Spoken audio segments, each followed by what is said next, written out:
Vamos lá então, pessoal, né? Vamos dar continuidade aí ao conteúdo das aulas presenciais. Vou falar um pouco do Taylorismo e Fordismo. Então, o conceito de mais-valia, que eu já falei para vocês, ele é um dos mais importantes dentre os desenvolvidos pelo Marx, tá? Com esse conceito, ele demonstra uma desigualdade estrutural dentro da sociedade para produzir mercadorias, né? No qual o trabalhador ele se submete a uma relação de exploração e de forma cada vez mais intensa, tá? E para entender como se dá essa produção no capitalismo, é necessário compreender as grandes transformações produtivas que ocorreram ao longo do século XIX, século XX.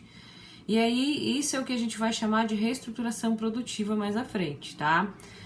Que seriam as revoluções tecnológicas, ou na palavra de um outro pensador marxista, Antônio Gramsci, seria uma forma de revolução passiva. E aí, para iniciar a discussão, a gente pode pensar duas questões. Uma, por que é necessário sempre desenvolver a produção na indústria? E outra, por que a produção sempre precisa ser incrementada? Tá? Por que tem que estar sempre inovando, sempre criando coisas novas dentro da área da produção? Então, ao longo do tempo, a produção industrial ela teve grande desenvolvimento, tá? A produção de manufatura dos séculos XVI e XVII, realizada com pouquíssimos recursos, onde eu conseguia lá fazer as minhas próprias roupas, os meus próprios sapatos, ela sofre uma transformação, tá? A produção de manufatura realizada no século XVI e XVIII, realizada com poucos recursos, seguiu-se no século XVIII, né, a introdução da máquina, que fez aumentar vertiginosamente a produção, tá? Enquanto antes eu produzia um par de sapato, agora eu produzo 200 num dia, tá? Então, assim, como a gente vai ver mais adiante, no fim do século XIX, no começo do século XX, com a utilização de formas de gerência taylorista e de produção fordista, até a produção taylorista dos anos 60 e 70, a gente pode constatar uma extraordinária transformação da produção industrial, tá?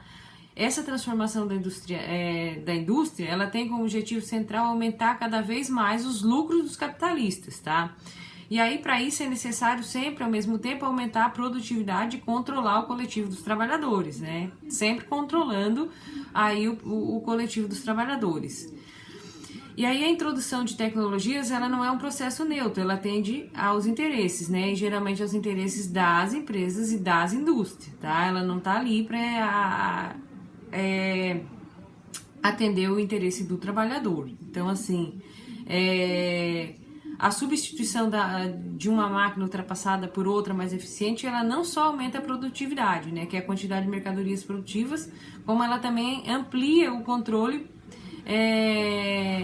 sobre os trabalhadores. Por exemplo, né, na primeira Revolução Industrial, antes dela, né, a produção, mesmo que já sobre a lógica da propriedade privada do capitalista, era em grande parte, em grande medida, controlada pelos trabalhadores.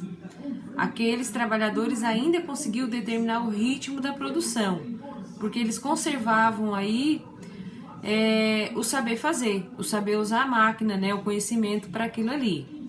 Aí, com a introdução das máquinas, o trabalhador ele perdeu o controle do ritmo da produção, que passou a ser ditado pela máquina, tá? Como eu já falei para vocês em algumas aulas. O trabalhador agora ele passa a ser controlado pela máquina. Ou seja, a máquina incorporou algumas técnicas de produção que pertenciam aos trabalhadores, submetendo o trabalhador coletivo a exercer tarefas mais simples, tá? Aumentar a produtividade pode parecer produtivo, pode ser uma coisa, aliás, aumentar a produtividade pode parecer uma coisa positiva, tá? Dada a grande quantidade de produtos à disposição da sociedade. No entanto, não é isso que está em questão, tá? Com a introdução da máquina, o trabalhador ele perde o controle sobre o seu trabalho, tá? Essa que é a grande discussão, tá? Dessas duas perguntas e dessa introdução aí da maquinaria no trabalho, tá? E aí e com isso a sua capacidade política ela se enfraquece, né? Pois o seu trabalho pode ser facilmente substituído, ele é facilmente substituído pela máquina. E aí se a importância do trabalhador ela é enfraquecida, o mesmo acontece com o seu poder de resistência política. Se eu dentro do meu ambiente de trabalho não consigo, né, ter força porque qualquer um me substitui, na política a mesma coisa, tá, pessoal? Então, a primeira conclusão que a gente pode ter, né, é que ao introduzir as máquinas ou novas tecnologias, o capitalista consegue que o trabalhador produza mais e ainda tenha o seu salário reduzido, tá? Já que seu poder de resistência diminuiu à medida que diminuiu também a sua importância no processo de trabalho. Ou seja, se qualquer máquina pode me substituir, é bom que eu fique quietinho, né?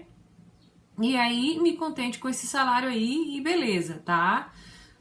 Porque senão o que acontece, né? Eu acabo ficando sem salário algum, tá? Então a substituição do valor, a substituição do trabalho vivo por trabalho morto, isto é, de trabalhadores por máquinas, é comum na produção capitalista, tá? Isso acontece muito, todo o tempo, tá?